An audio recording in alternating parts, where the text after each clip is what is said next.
awa yindi makabwa somo. Bokota eyindeli Didiston. Balobi makambo mosusu bamemaka yango na ba réseaux sociaux te. Balobi makambo mosusu vandaka nango na ndako. Ezala ya solo, ezala ya lokuta. Yo vanda na yo na ndako ka ndenge yo moko monelaka. Koya awa koya kosambwisa to kolobela na bato keno ndenge eza boye nga kutu te. Kongola lobi oyo eza kosakana na biso. Bandeko nanga bokota. Ka ndenge boyebi chaîne na biso ezalaka chaîne moko ya kisungi. Awa toyaka nde kotonga bato. Toyaka nde kobeta masolo na bakombo ya bato. Moyen toya kobeta masolo na bakombo na biso eza te. Biso awa ezalaka kaka bakombo ya bato tolalaka nango tolamuki nango. Bakombo ya bato nde bakombo ya bato bandeko nanga totongaka nde kotonga. Kotonga ete ezongi. Bandeko nanga lelo toye kotonga nanu Didiston. Didiston, mwana Koffi Olomide. Bandeko nanga ebele ya bato tomona kaka kofingama ya Didiston na papa na ye. Bango soki baza na barando bayaka na bango na ba réseaux sociaux. Siko vinyo somobimba ya Didiston akomi na yeka na ba réseaux sociaux. Moyen asala vie na yeka ndenge ezalaka ya kobata mais eza lisusu te. Ye Didiston alobi ye na ye kaka réseaux sociaux bando résoudre ba makambo na réseaux sociaux. Aho bando bimisa ba sekele ya famille na bango kaka na réseaux sociaux ko banda osambwisaka bato ya famille na bango kaka na réseaux sociaux. Donc ye ozala te ke no ndenge ezalaka réunion familiale ya azata kuna te. Ye makambo na nyonso ekozalaka kaka na réseaux sociaux bandeko na ngai eza ya kobeba. Toyebi te to oyo soki papa na bango akoya ko répondre to akovanda na ekimia ka ndenge avandaka kimia to ekozala ndenge nini bandeko na ngai.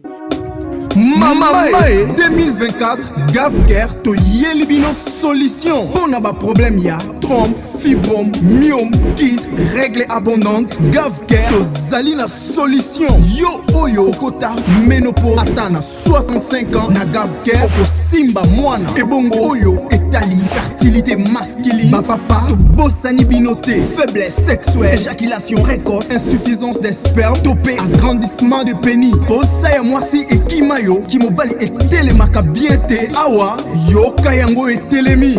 Ebongo oyo etali loposo, vergeture, babengi nduta, bouton, tache, acné. Gavker ba produit ya solo teint uniforme na 5 jours ya pamba oteli telendenge bimiki toko na feti. Tozalina gamme complet ya kopakola, ya injection, ya comprimé na ya suppositoire. Ozali na problème ya hémorroïde interne topé externe. Papa mama kaka na 2 jours ya pamba omoni changement total. Bona maladie ya tension, diabète, AVC, topé obésité, lobiko ezali perte de poids sans okota salle de sport. Kisi ya injection pe comprimé na Gavker bikalibela. Olingi okima suki pe mandefu ya pembe benga biso na lombango po awa tozali na solution moko durable. Ba produit na biso nyonso ezali 100% naturel pe esalemi na ba plante na ba industrie ya Angleterre pe Allemagne. Benga biso na numéro oyo plus 44 74 05 65 35 48. Gavker solution ya santé na yo. Tokota nanu na sensibilisation ka ndenge ebele ya bato tomoni Gavker aza wana bandeko nanga azosunga makambo oyo nyonso etali santé. Ka nde tolobaka oyo nyonso etali santé omona ke oyoka bien te nzoto na yo eza bien te. Nga na yebisaka toujours bato ezalaka toujours malamu benga Gavker asunga yo. Na kilelo oyo toyebi ke ba docteur bakoma na bango ebele ba hôpital ekoma nango kilikili. Mais ezalaka toujours na bato oyo bayebaka mosala, ezalaka pe na bato mosusu oyo biso nyonso toyebi ke ba oyo bayebaka na bango mosala te. Ezalaka bongo yango na ekosinga na bandeko nyonso balandaka kisongisongi officiel. En tout cas oza na oyo ezotungisa yo oyo nyonso etali santé na yo bengaka Gavker akoya na pete nyonso akoya penza kosunga yo na ndenge moko ya bien. Bonjour, bonsoir et surtout bon après-midi. Et cela ne dépendra qu'à l'heure à laquelle vous allez nous suivre. Bienvenue sur notre chaîne qui sont officielle. Bienvenue na balandi nyonso ya kala. Bienvenue na ba nyonso bakotisika. Kande tolobaka boye malamu. Awa eza chaîne na biso ya kisongi place oyo totongaka bato, place oyo tobetaka masolo ya bato, place oyo tosololaka penza na bakombo ya bato bandeko nanga na ndenge moko ya bien. La famille, solo za moto asika okoti na chaîne na biso na osenga na yo osabone massivement. Tango osabonaka bongo kobosa na pete koklikaka sur ngonga ya notification. Malama ngonga wana ezalaka ke chaque fois que songi officiel au bandotier la bino émission ya sika pour kozala na bino directement informé au lieu bokendaka bokotaka na ba YouTube bokomaka songi officiel tant bokoma bongo mona ba songi officiel ekotaka ebele mosusu bozwa ya biso te. Alors ce que vous cliquez vous avez un accès facile ya okota penza na chaîne na biso. Congolais partout oyo ozali na monde entier, offre oyo ezali spécial pona yo parce que ozali mwana mboka mabele ya mboka batekelaka ngo bapaya te. Congolais tala mabele oyo ezali komonana ezali plat à 3 minutes ya boulevard Lumumba, route nationale numéro 1 awa na kati ya Maluku, à quelques minutes ya péage ya Menkau oza mobimba na $750 ya pamba ozui 15 mètres sur 20 na yo, y compris les documents administratifs na kati. Donc okozwa ba documents ya quartier, okozwa ba documents ya commune, okozwa tous les documents possibles oyo esengaka mutu azwa pona parcelle na ye. Pe oza na possibilité ya kosomba a crédit soki ozosomba plus. Ah oui, tolobaki te, tolobi bien, y compris les documents. Opesi mbongo na yo, oza na droit ya terrain 15 mètres sur 20, ozali na droit ya ba documents administratifs nyonso tu. Moi sensibilisation lisusu bandeko nanga na ndenge moko bien kande tobetaka masolo ba mapango ya koteka yango yo c'est le moment sombelaka bana na yo lupango kozela teke ona osomba lupango lobi na osombaka kuna eza na ba opportunité mosusu dans la vie et yaka qu'une seule fois. Alors somba oli ozelaka ke esila tango kosila mosusu bakoya na mapango mosusu ozala soki ba $5,000, $6,000, $4,000 mosusu oza nango te mais ba mapango yango yo eyeli bino na $750 ya pamba osombi mwa lupango na yo oyebi ke futur ya bana na yo eza nango assuré na ndenge moko ya bien. Voilà, bandeko nanga lelo toye na makambo ya Diddy Stone. Toye komona Diddy Stone ayaki kokoma na Instagram na ye, ayaki kokoma na page na ye ya Facebook que c'est grâce à sa maman que ti lelo Diddy Stone plutôt la famille na bango mobimba. Donc wana totala bana nyonso ya Koffi Olomide mopao mokonzi bana na nyonso ya basi. Selon Diddy Stone alobi grâce ya mama na ye et kosala ki na famille na bango mobimba yende aza mwasi moko oyo aza moseka. Donc toloba mwasi oyo aza moseka aza mwasi oyo ayebi mibali te. Donc ye penza akota na ye na jardin d'Eden te. Ye penza makambo o mibali ayebi yango te. Selon Diddy Stone. Donc na famille na bango nyonso na bana nyonso ya Koffi Olomide selon elle. Donc selon ba propos na ye, selon ba écrit na ye. Bana ya Koffi Olomide ya basi nyonso toyebi bayebi mibali. Bayebi mibali déjà basi bakota na jardin d'Eden. Donc na famille na bango mobimba mutu oya yebi makambo mibali te ezaka Diddy Stone.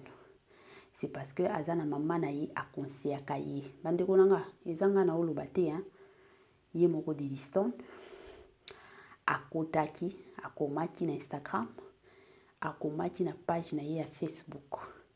Donc nga na yika kosala analyse na makambo oyo ye moko alobi. Donc na famille na bango mobimba ba o nyonso baza na bango tika nga na leka, tika nga na kende, tika nga na kota, mais ye kaka nde aza moseka, ye kaka nde azo mibatela tellement mama na ye apesaka ye conseil ya malamu, mama na ye apesaka ye conseil ya kitoko ke mwana na nga ifo komibatela. Siko ba o mosusu ka ndenge boyebi bana Koffi Olomide mingi mwana na mwana aza na mama na ye. Bana Koffi Olomide mingi bana nyonso baza presque mwana na mwana aza na mama na ye. Sikoyo selon de distance aza beni ya kozala na mama oyo azo encadre ye, ya kozala na mama oyo opesa ye ba conseil ke mwasi amibatelaka, mwasi amilengelaka. Yango esali tiki lelo oyo de distance aza kaka moseka. Esengo to eza ka esengo la famille. Nakoya koyina te, nakoya pe koboya te, nakoya pe kondima te. Soki moto ayebi shoke no naza moseka nga na oboya pourquoi? Nga nazalaka nanga bongo te. Il y a de ces personnes ba benganga balobi mama songi est-ce que oza sûr que de distance naza moseka la famille? En tout cas, nga na lobaka toujours et encore que eza place nanga te. Ya koya lobaki c'est faux et archi faux azokosa. Eza place nanga te. Yeso ki alobi ki aza moseka. Nga na oboya te. Na kondima. Parce que ye moko amiyebi. Motu oyo azalaka moseka ye moko amiyebaka ke naza nanga moseka. Motu oyo azalaka na ye moseka te.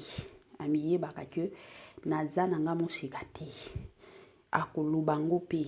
Eza na batu mosusu balobaka, eza na batu mosusu pe baboyaka na bango koloba. Mais na kilelo na génération lelo oyo, la plupart des gens ceux qui azana moseka te préférer aloba. Na kala wana nde batu babando yoka soni, mais na kilelo. Congolais partout oyo ozali na monde entier, offre oyo ezali spécial pona yo parce que ozali mwana mboka, mabele ya mboka batekelaka ngo bapaya te. Congolais tala mabele oyo ezali komonana ezali plat à 3 minutes ya boulevard Lumumba, route nationale numéro 1 awa na kati ya Maluku, à quelques minutes ya péage ya Menkau oza mobimba na $750 ya pamba, ozui 15 mètres sur 20 na yo, y compris les documents administratifs na kati. Donc okozwa ba documents ya quartier, okozwa ba documents ya commune, okozwa tous les documents possibles oyo esengaka mutu azwa pona parcelle na ye. Pe oza na possibilité ya kosomba a crédit soki ozosomba plus. Ah oui, tolobaki te, tolobi bien, y compris les documents. Opesi mbongo na yo, oza na droit ya terrain 15 mètres sur 20, ozali na droit ya ba documents administratifs nyonso tu.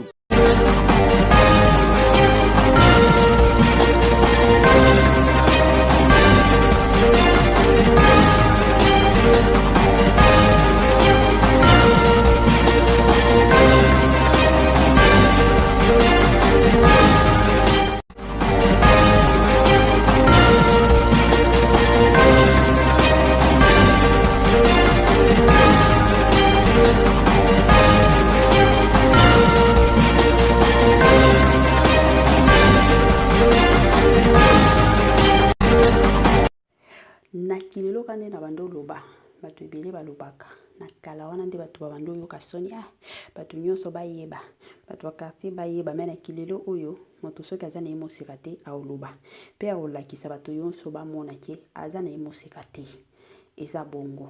Mais na encourageaka toujours na génération lelo soki moto aza moseka, en tout cas garder ki moseka na yo ezalaka valeur pe honneur pona mobala kobala.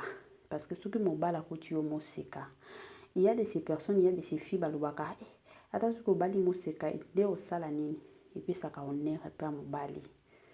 Yango bomona kata na ba mabala mosusu mona mobali na mobali façon zo traitaka mwasi oyo akota moseka na mwasi oyo akota asia pasoli nzela bandeko nanga.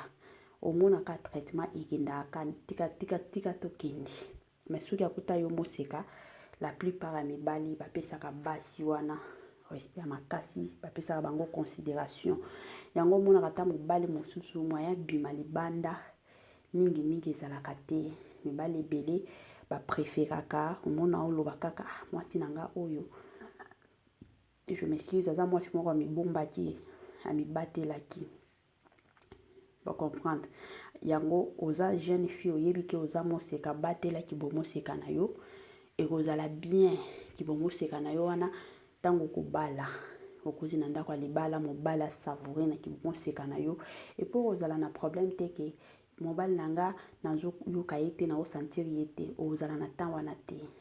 Pourquoi? Parce que babala yo moseka mais soki babala yo déjà yango monaka ka basi mosusu ke mobali nanga yebi makambo te mobali nanga moni mwasi mosusu akomi pe kobimaka libanda wana eza conseil mama songi apesi bino na ndenge moko bien bandeko nanga tokomi na biso na mwa suka partage na biso ka ndenge tulobaka biloko agu eumelaka te donc wana partage na biso ya suka tokomona na lisusu na émission na biso ka ndenge boyebi songi officiel ayaka toujours na émission tokomona na lisusu na émission na biso mosusu na système moko bien bye bye et à la prochaine.